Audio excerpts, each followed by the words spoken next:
Dans cette vidéo, je vais te parler des 5 business que tu vas pouvoir lancer sur Amazon pour pouvoir générer des revenus dans quelques semaines. Que tu sois débutant ou un peu plus confirmé, ces différents business que tu vas pouvoir mettre en place te permettront de développer un business en ligne. Et pas besoin d'être un expert du e-commerce pour pouvoir te lancer. Je vais donc t'expliquer ces 5 différents business, je vais te montrer leurs avantages et leurs inconvénients et je te donnerai mon avis en fin de vidéo sur, selon moi, quelle serait la meilleure stratégie pour pouvoir générer tout de suite des revenus avec Amazon.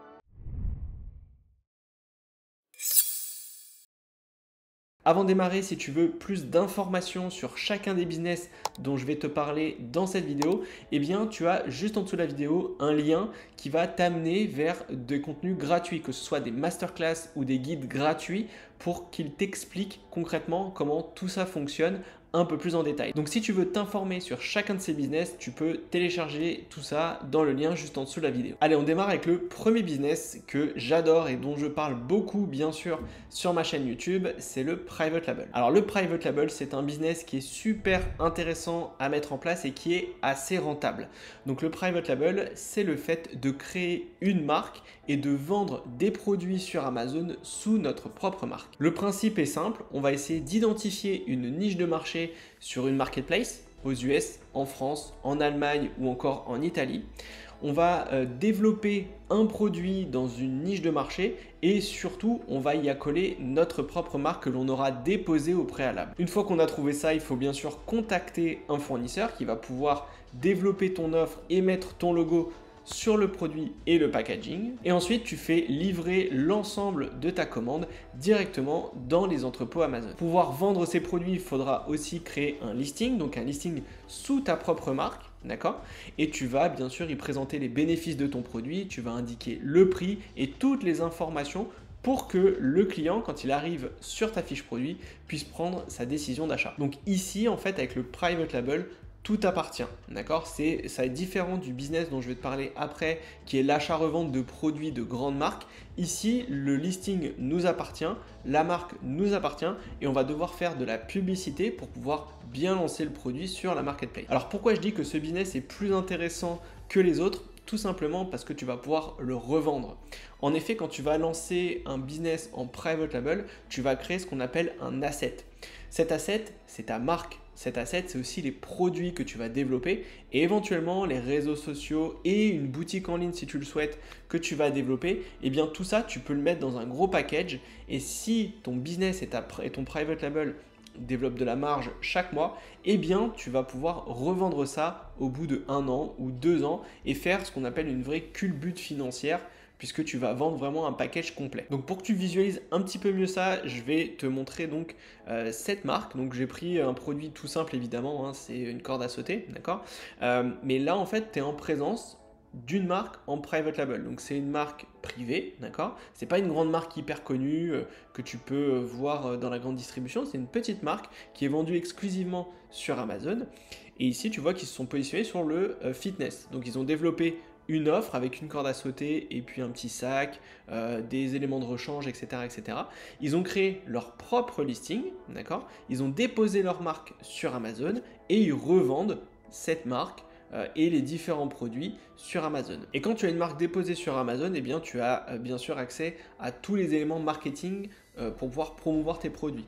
Donc tu peux bien sûr personnaliser l'ensemble du listing, tu peux faire du contenu à plus, comme ce qui est ici, d'accord, qui rendra ta boutique un peu plus vivante et tu peux créer un store. Donc ça aussi c'est vraiment très important pour pouvoir avoir une vraie belle image de marque. Donc le private label a vraiment pas mal d'avantages. Le premier bien sûr c'est que tu as un contrôle total sur ce que tu vas mettre en vente sur Amazon. C'est ta marque, c'est tes produits, tu connais absolument tout ce qui va être mis en avant sur le listing, c'est toi qui gères absolument tout de A à Z. Ensuite, au niveau de la marge, c'est assez intéressant aussi. Alors évidemment, quand tu vas te lancer, on va être sur des petites marges, on va être autour de 15 à 18%. Et ensuite, au fur et à mesure du temps, quand tu vas faire de plus en plus de ventes et que tu vas essayer de t'étendre peut-être en Europe ou aux États-Unis, eh bien tu vas commander davantage, tu vas avoir un prix d'achat qui va réduire et du coup tu vas augmenter ton potentiel de marge. Un autre avantage, c'est que c'est évolutif. Tu peux démarrer d'abord sur le marché français et ensuite t'étendre dans les autres pays. Et enfin, le vrai avantage du private label, c'est que tu vas pouvoir revendre la boutique. Ça, c'est vraiment selon moi le plus intéressant, et tu le verras que par exemple en arbitrage, c'est pas la même chose. Bien, le potentiel de revente va être vraiment très intéressant si à terme tu veux te séparer de ta boutique. Alors par contre, il y a des inconvénients. Le premier inconvénient majeur, c'est le coût d'entrée, c'est-à-dire qu'il va falloir du capital pour pouvoir générer du revenu avec ta boutique. Au minimum, je conseille d'avoir au moins 3 000 € pour pouvoir te lancer en private label. Si tu as en dessous, ça va être assez compliqué. Maintenant, si tu as plus, évidemment, c'est encore mieux. Tu pourras plus facilement dégager de la marge et développer plusieurs produits. Et ensuite, le deuxième inconvénient, j'ai envie de dire, de ce business-là, parce qu'il n'y en a pas beaucoup, mais il y en a encore un deuxième, c'est un peu la complexité de lancer tout ça. En fait, il y a beaucoup d'actions à mettre en place pour pouvoir lancer un produit. Tu vas lancer un produit au bout de 4 à 5 mois. À partir du moment où tu commences de zéro, il faut 4-5 mois pour pouvoir lancer un premier produit. Et entre cette période-là, entre le moment où tu démarres et le moment où tu vas mettre en vente, il y a beaucoup de choses à faire. Donc c'est là où certains peuvent être découragés parce qu'il y a tout un tas d'actions à mettre en place. Mais ensuite, le business, il tourne un peu tout seul. Donc c'est là aussi où il faut jauger ce qui est le plus intéressant ou pas pour toi. Donc clairement, si tu as un vrai budget et que tu veux bien faire les choses sur Amazon, je te conseille évidemment le private label. Ensuite, on passe au deuxième business que tu peux lancer sur Amazon en quelques semaines. Il s'agit de l'affiliation marketing. Bon, là aussi, ce business, j'en ai beaucoup parlé sur ma chaîne. C'est un business que j'adore, qui est vraiment hyper intéressant à lancer. Alors, l'affiliation sur Amazon, c'est un peu différent de l'affiliation que tu vas retrouver de manière générale. Pourquoi je te dis ça? Tout simplement parce que les commissions sur Amazon, elles sont pas très élevées. Donc, c'est un bon business à lancer.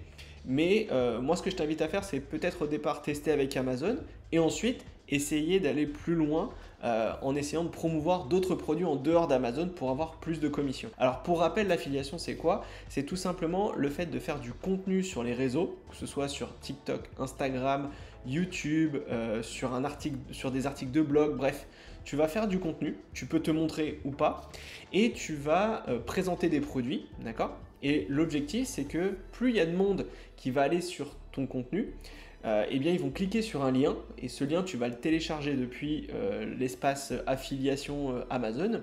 Et à chaque fois que quelqu'un va cliquer sur ce lien et va acheter le produit, eh bien, toi, tu vas toucher une commission. Donc, comme je te l'ai dit, les commissions sur Amazon, elles ne sont pas très élevées, elles varient entre 3 et 10% en moyenne. Après, ça peut être parfois plus. Donc là, le petit conseil que je peux te donner si tu veux faire de l'affiliation sur Amazon, eh bien, c'est de faire de l'affiliation sur des produits qui valent assez cher.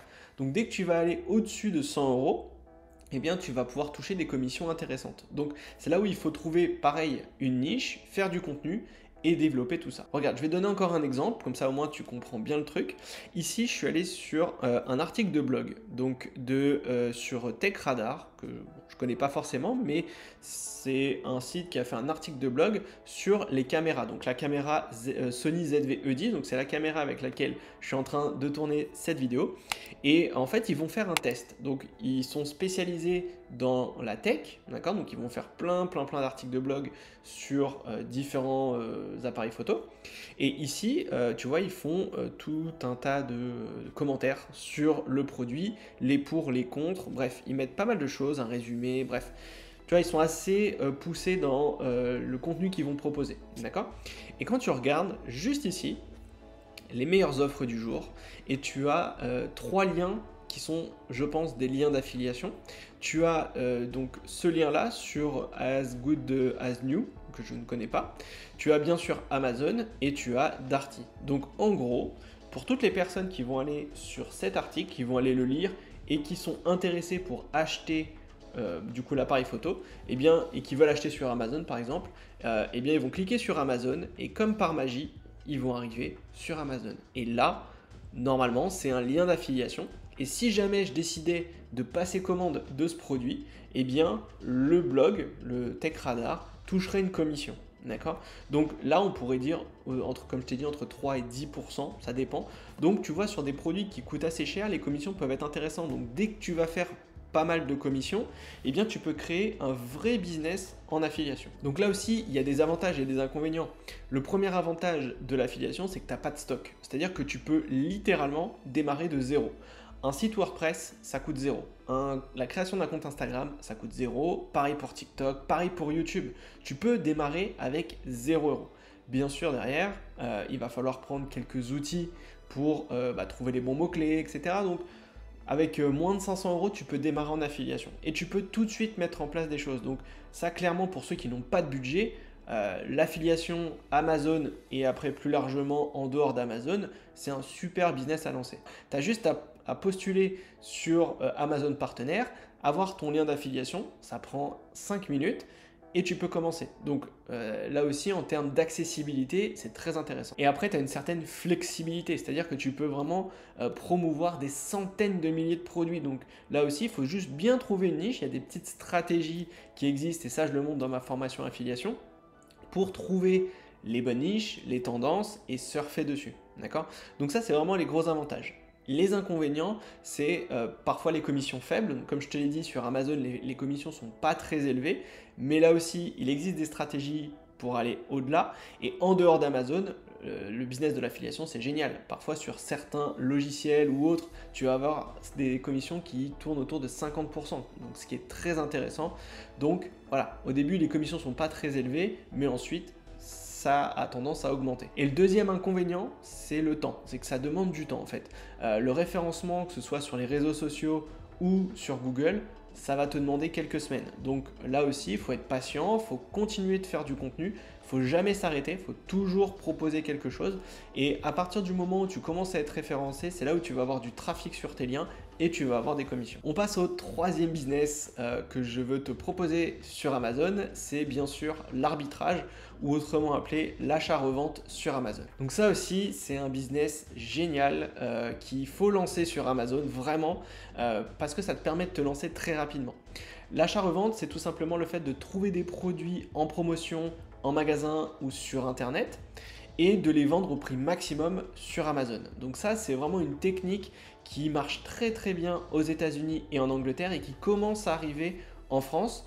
Et il y a beaucoup de personnes comme toi et moi qui vont avoir un compte vendeur, qui vont avoir une structure juridique, société, auto-entreprise, et qui vont commencer à faire de l'arbitrage, qui vont trouver des petites pépites à revendre et qui vont ensuite aller sur Amazon, les envoyer dans les entrepôts et faire des ventes. Après, tu as le level au-dessus qui s'appelle le wholesale. Donc, c'est à peu près c'est le même business, mais on passe à un degré un peu supérieur.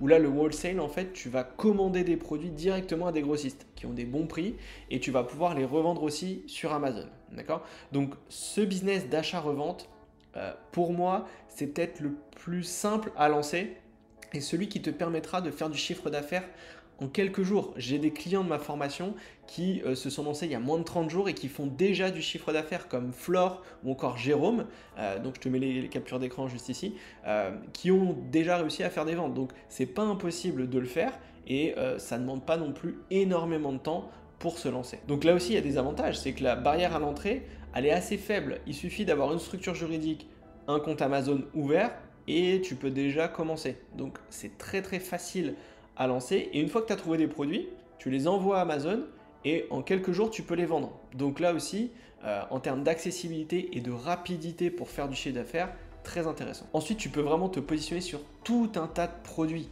Il existe des millions de produits sur Amazon et du coup, il y a vraiment des places à prendre. Alors par contre, il y a des inconvénients. Premier inconvénient majeur, c'est que parfois sur certaines marques, il va te falloir des autorisations de vente. Donc ça peut être un peu compliqué à ouvrir. Donc il faut la bonne méthode et la bonne façon de faire. Et il faut aussi acheter un minimum de pièces pour pouvoir obtenir l'autorisation de vendre la marque sur Amazon. Donc ça peut être un peu parfois compliqué. Et la deuxième chose, c'est que tu peux, parfois quand tu vas lancer des produits sur Amazon, tu peux avoir un concurrent qui arrive, qui a un gros stock et qui t'explose le prix et toi tu vas pas vendre pendant un moment. Donc là aussi ça peut arriver, c'est le business qui est comme ça, hein, on ne peut pas tout changer. Mais si tu analyses bien les produits, que tu prends pas des milliers et des cents en termes de quantité et que tu fais des petits tests et après que tu recommences, eh bien il y a quand même du chiffre d'affaires à faire, il y a de la trésorerie à dégager et de la marge à faire. Donc clairement, l'arbitrage, c'est un super moyen de se lancer rapidement, sans avoir un gros budget et sans risque. Quatrième business dont je voulais te parler, c'est la vente d'e-books sur Amazon. Car oui, quand même, à la base, Amazon, c'était une plateforme qui était conçue pour vendre des bouquins. Donc le fait de vendre des e-books, c'est du coup des bouquins mais dématérialisés, et tu vas potentiellement pouvoir te positionner sur des niches de marché là aussi dans la vente de e-books. Alors ça peut être tout un tas de choses, ça peut être des e-books avec du contenu à l'intérieur, ça peut être juste des e-books avec rien dedans et juste une page extérieure. Bref, il y a tout un tas de choses à faire, et là aussi je vais te montrer sur Amazon à quoi ça correspond. Donc là je suis allé sur Amazon et je suis allé voir les carnets de voyage, d'accord? C'est un marché qui marche plutôt bien. Alors il est un peu saisonnier et il y a du volume, tu vois, 9000 de volume de recherche sur ce genre de produit, c'est intéressant, c'est-à-dire qu'il y a de la demande, ok? Et ici, je suis allé, donc par exemple sur ce produit, j'en ai pris un au hasard pour te montrer, et on va juste lancer la petite extension Helium 10, d'accord? Et là, le logiciel en fait va nous montrer quel chiffre d'affaires ce produit réalise en e-book, d'accord? Donc ici, tu vois, on est à 41 ventes, on est sur un profit, donc un chiffre d'affaires de 327,59 €. Et là, tu vas me dire, ouais, Romain, c'est pas beaucoup. Oui, pour le coup, on n'est pas sur un truc de dingue. Mais regarde, ce produit est arrivé au mois d'octobre, donc il en a vendu quand même depuis pas mal de temps, donc on voit que c'est un peu saisonnier.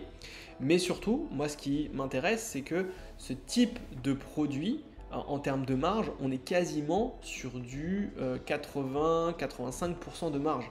Évidemment, on enlève la commission d'Amazon, mais derrière, tout est pour toi. C'est-à-dire qu'il n'y a pas de stock, c'est du digital. Donc tu peux revendre ce type de produit très facilement, tu le mets en ligne et basta. Et ensuite, l'idée, c'est de multiplier, de scaler. C'est-à-dire que là, tu as un premier produit, mais en des e-books, tu peux en sortir un quasiment tous les jours, voire toutes les semaines. Et au bout d'un moment, quand tu commences à avoir plus de 50 e-books dans ta boutique et que chacun d'entre eux fait un peu de chiffre, eh bien tu peux arriver sur des montants qui sont colossaux et qui tournent quasiment en automatique. Donc là, c'est un gros avantage de ce business, c'est que tu as des coûts de production qui sont extrêmement faibles. Tu vas passer quelques minutes à faire ton e-book, mais à partir du moment où il est fait et que tu le poses sur Amazon, derrière, tu n'as plus forcément grand chose à faire. Alors, il faudra peut-être faire un peu de publicité, mais en soi, il n'y a plus grand chose à faire. C'est clairement des revenus passifs, 100% passifs, c'est-à-dire que dès que c'est mis en vente, tu peux faire autre chose. C'est ça qui est génial avec ce business. Donc, c'est vraiment très intéressant pour pouvoir te lancer et faire autre chose à côté. Et enfin, tu as accès forcément à une audience qui est géniale parce que sur Amazon, il y a du monde. Tu as vu là sur le produit dont je t'ai montré, il y a 9000 recherches par mois sur les carnets de voyage. Alors bien sûr, ça peut être beaucoup plus large, mais il y a des choses à faire. C'est-à-dire qu'il y a du volume. Donc, il y a si tu fais un bon produit, tu fais une belle fiche produit et que tout est nickel, eh bien tu peux gagner de l'argent comme ça. Alors les inconvénients, c'est que sur le marché français tout du moins, de ce que j'ai regardé, alors il y a de la demande, mais on n'est pas au niveau des US. Les US, c'est vraiment un autre monde à ce niveau-là, sur ce business-là. Sur le marché français, il y a du chiffre d'affaires, mais c'est pas encore un truc de dingue, d'accord? Donc, bon, les revenus peuvent être intéressants, mais il faut vraiment trouver la bonne niche pour tout exploser. Et parfois, tu peux avoir aussi des commissions qui peuvent être différentes selon les niches dont tu vas aller. Donc voilà, ça c'est juste des calculs à faire en amont. Tu regardes un petit peu si c'est cohérent pour toi et ensuite tu te lances. Donc pareil, la vente d'e-book, c'est très intéressant. Moi je vais me pencher dessus là dans les prochaines semaines et je t'en dirai un petit peu plus quand j'aurai testé. Et enfin, le cinquième et dernier business dont je voulais te parler sur Amazon, que je mets en place déjà depuis pas mal de temps, c'est la création d'une agence pour aider les marques à s'implanter sur Amazon. Car oui, malheureusement, beaucoup de marques ne savent pas utiliser Amazon, ne connaissent pas l'algorithme et n'arrivent pas à utiliser le seller central. Alors ça peut paraître dingue, mais je peux t'assurer que c'est la vérité. Malheureusement, il y a beaucoup de marques qui vont d'abord, premièrement, s'implanter sur le marché via leur site internet, donc sur leur boutique en ligne, et ils ont une vraie stratégie boutique en ligne, d'accord? Ils n'ont pas du tout imaginé qu'Amazon pourrait être un canal de distribution pour leurs produits. Et du coup, si tu arrives à comprendre comment fonctionne Amazon, si tu comprends l'algorithme, que tu sais comment faire une belle fiche produit, que tu maîtrises un peu la publicité, que finalement tu arrives à tout gérer, eh bien, tu peux tout à fait contacter des marques qui soit sont déjà sur Amazon, mais ont des listings qui sont pas propres, qui font pas beaucoup de chiffres, ou qui ne sont pas du tout sur Amazon pour leur proposer, de dire bah écoutez, moi je suis expert Amazon, je vais vous aider à vous implanter sur la marketplace et je veux être la personne en charge d'Amazon. Et ça, clairement, c'est pour moi l'un des business sur les prochaines années qui va grandement se développer parce qu'il y a très peu de monde qui propose ce service en France, tout du moins dans l'aspect francophone, et je pense que c'est quelque chose dont il faut s'intéresser. Encore une fois, tu sais que je suis 100% transparent sur mes vidéos et je vais te montrer ce que j'ai fait avec une marque avec qui je travaille depuis maintenant 1 an et demi sur Amazon. Pour l'instant, on s'est contenté sur le marché français principalement et on va bientôt développer l'Europe et les États-Unis. Donc là, on est au mois de septembre. Pour à peu près Noël, on va essayer de développer tout ça. Et là, je vais te montrer du coup sur l'année en cours, donc on est au mois de septembre, donc ça fait maintenant 9 mois que l'année a démarré, et je vais te montrer ici du coup le chiffre d'affaires. Donc on est sur un chiffre d'affaires de 125 000 euros sur l'année pour le moment, avec 650 unités commandées. D'accord. Donc on est sur des produits qui sont entre 170 et 200 euros et qui fonctionnent plutôt bien. Et ici, sur ce chiffre d'affaires, on a une marge à peu près de 25% sur les produits. Donc là, en fait, moi, comment je me suis positionné, je suis allé contacter cette marque en leur disant, voilà, vous avez votre site, je vois que vous vendez aussi en grande distribution, mais vous n'êtes pas sur Amazon. Moi, je suis expert Amazon. Si vous me laissez tous vos assets et vous me laissez accès à votre seller central, je vous fais un package et je vous implante sur Amazon et ensuite je gère votre seller central et vos publicités chaque mois en échange d'un contrat, donc de freelancing, et tous les mois cette marque me paye pour pouvoir développer sa présence sur Amazon. Donc là aussi, c'est un business que tu peux ajouter à ton arc à partir du moment où la boutique est en ligne, les produits sont en ligne et que le lancement est fait. Bah là aussi, c'est la gestion régulière qu'il faut réaliser sur la boutique et c'est très rémunérateur et ça peut te permettre clairement de faire de l'argent chaque mois avec ce type de business. Voilà, je t'ai montré ces 5 business. N'hésite pas à me dire en commentaire lequel tu préfères. Et clairement, moi, si je devais recommencer de zéro, je te dirais comment je le ferais concrètement. Moi, si j'ai pas beaucoup de budget, je commencerai d'abord par de l'arbitrage et de l'e-book. Je testerai un peu Amazon, je commencerai à faire des ventes, à développer de la trésorerie. Ensuite, j'irai peut-être sur de l'affiliation pour faire du contenu et développer aussi le chiffre d'affaires de ma boîte. Et je passerai ensuite, une fois que j'ai un peu plus de budget et que je peux me permettre d'y aller un peu plus franco, je passerai sur du private label pour vraiment développer ma propre marque, faire mes listings, etc. et vraiment commencer à grossir. Et enfin, je partagerai mes connaissances à des entreprises pour pouvoir les développer. Voilà, tu vois, ces 5 business, je les ferai comme ça à peu près. Si vraiment j'avais un petit budget et que je ne pouvais pas me lancer tout de suite en private label, je le commencerai comme ça. Alors bien sûr, moi ce que je conseille, c'est bien sûr de faire un focus sur un business et après d'en développer un autre. Mais en tout cas, avec ces 5 business, je peux t'assurer que tu peux gagner minimum 5 000 euros par mois avec Amazon. Voilà, n'hésite pas à me dire en commentaire, encore une fois, lequel de ces business t'intéresse le plus. Et on se retrouve la semaine prochaine pour une autre vidéo. Ciao!